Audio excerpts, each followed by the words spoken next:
Olá pessoal, tudo bem? Vamos começar então, mais uma semana aí com a geografia. Lembrando que hoje nós vamos iniciar o nosso segundo bimestre, tá?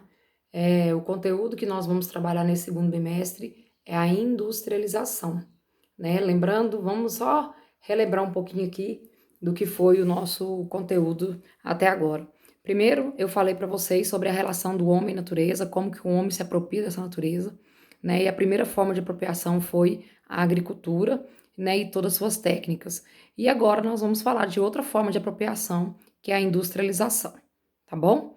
Bom, para começar, a gente precisa compreender quais são as características gerais, então, dessa industrialização. Primeira, produção industrial em larga escala, voltada para o mercado mundial, ou seja, começa a se produzir não somente para subsistência, agora nós vamos começar a produzir para suprir outras nações, não só a minha família, não só a minha cidade, o meu estado, mas agora também para outros países mundiais. Então a escala de produção ela ganha outro formato.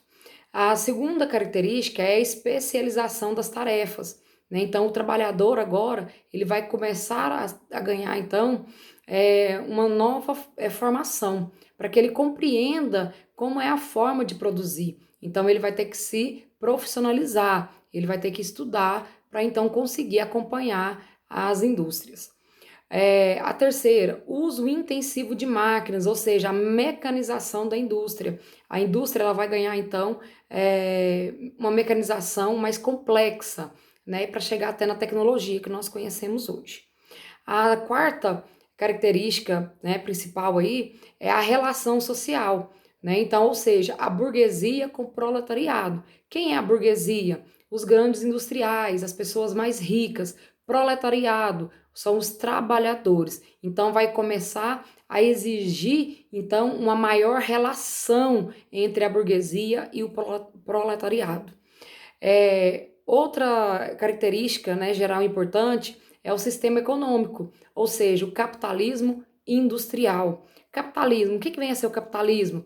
Aquilo que tem como objetivo o lucro, né? Então, as indústrias capitalistas, elas visam totalmente o lucro, tá? A construção, então, de estradas de ferro, locomotivas, vagões, navios e máquinas industriais é a última característica geral, né, do período da Revolução Industrial. Então, há uma necessidade, onde há uma construção, né, um aprimoramento das técnicas para uma produção em alta escala, agora há uma necessidade também de expandir as questões de locomoção, né, uma construção maior e mais complexa também para que essa produção seja escoada, seja ela através de ferrovias ou seja através, né, de malhas viárias. E aí as estradas de ferro, as locomotivas, os navios vão ganhar uma maior importância no início desse processo. Bom, a industrialização ela vai passar por algumas etapas. Né? Primeira etapa, artesanal, quando o artesão tinha o domínio de toda a produção, né? Da matéria-prima até o produto final. Né? Então, o artesão ele busca a matéria-prima, ele transforma essa matéria-prima num produto final. Isso é a etapa artesanal, feita pelo próprio artesão. Depois a segunda é a manufatureira, onde os artesãos se reúnem, né, em oficinas. Há uma divisão, já começa a ter uma divisão de trabalho, porém os instrumentos de trabalho eram muito manuais, né, e o ritmo de trabalho era imposto pela força humana. Então, se eu tinha homens fortes, saudáveis, eu tinha uma condição de produzir cada vez mais, né?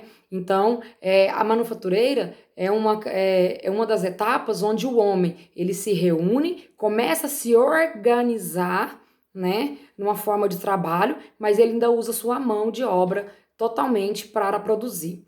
E depois a maquinalizada. Né? Essa mecanizada nada mais é que o uso da máquina a vapor, né? Impondo um ritmo de trabalho ao operário. Então as máquinas elas começam a impor um ritmo mais acelerado, né? Então e também traz a consequência de haver uma necessidade de especialização da produção.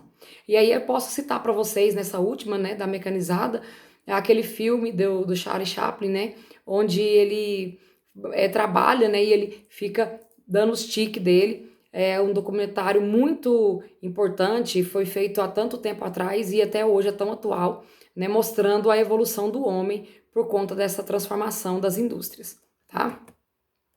Bom, o início desse processo ocorreu em 1698, tá?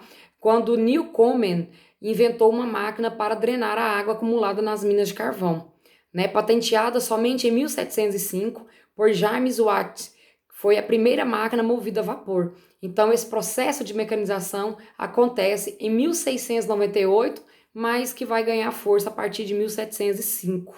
Né? Olha para você ver aí um processo histórico bastante significativo.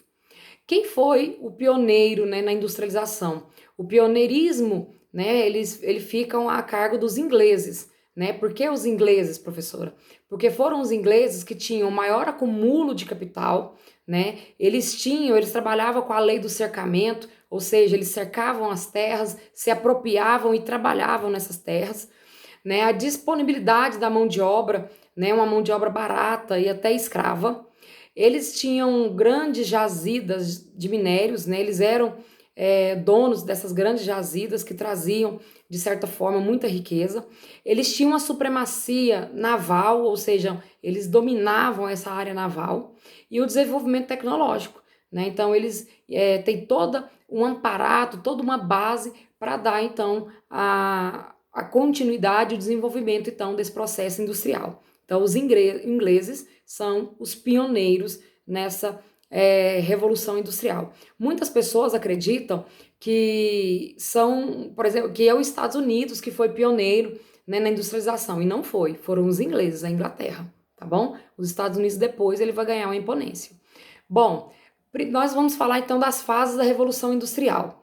Então, de 1760 a 1960, a 1760 a 1860, né, a professora travando a língua, né, limita-se basicamente à Inglaterra. Né? Então, a Inglaterra, essa primeira fase vai acontecer na Inglaterra e ela vai se limitar então à indústria têxtil e o aperfeiçoamento dessa máquina a vapor e a utilização do carvão e do ferro.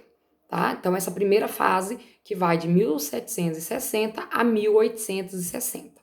A segunda fase, ela começa em 1860 a 1900. Aí é quando já se espalha pela Europa, a América e a Ásia. Né? Então, quais surgimentos, né, das inovações tecnológicas através do aço, eletricidade e petróleo e o desenvolvimento, então, da telecomunicação, que é um fator muito importante para esse processo da Revolução Industrial. A terceira fase ela vai acontecer então meados do século XX, se traduz pelo impacto tecnológico, né? Então, os microcomputadores, a microeletrônica, a robótica e a engenharia genética. Então, vão dar a maior ênfase então nessa terceira fase da Revolução Industrial. Já se fala da quarta fase, Revolução Industrial, que é a fase que nós estamos vivenciando, que é uma fase da telecomunicação, né, mais apropriada, né, uma telecomunicação mais abrangente, ok? Bom, quais foram os impactos causados então pelo avanço industrial?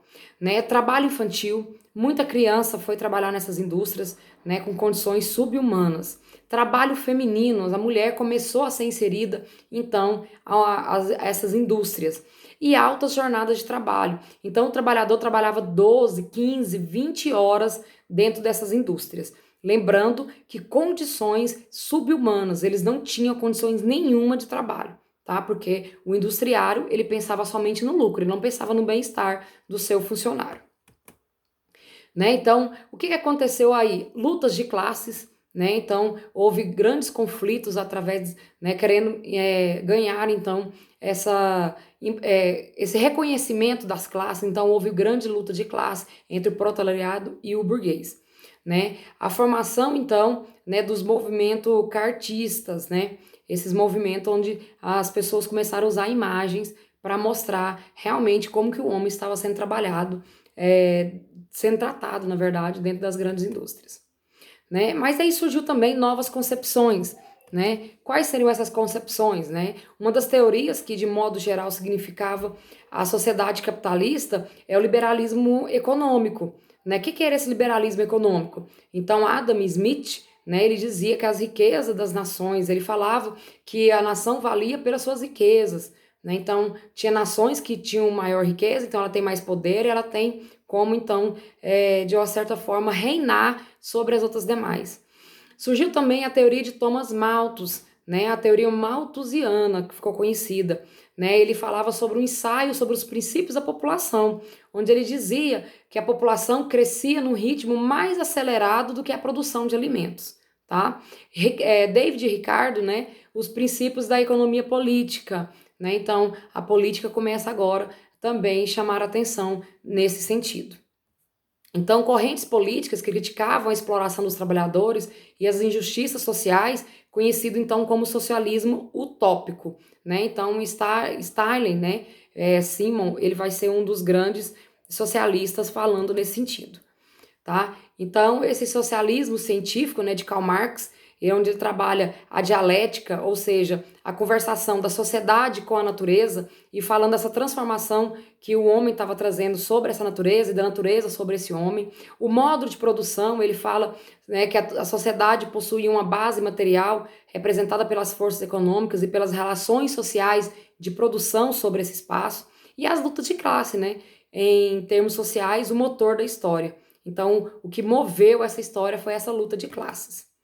Né? Aí temos o anarquismo, que é a ausência do governo de autoridade, né? Então a gente percebe que há essa ausência nesse momento para impor sobre os industriais. E depois o social cristão, que criticava a exploração capitalista, mas não aceitava as ideias socialistas. Né? Então eles criaram um documento, né, pela Igreja Católica, onde falava, né, que essa exploração capitalista não podia continuar, mas também eles não eram a favor do socialismo.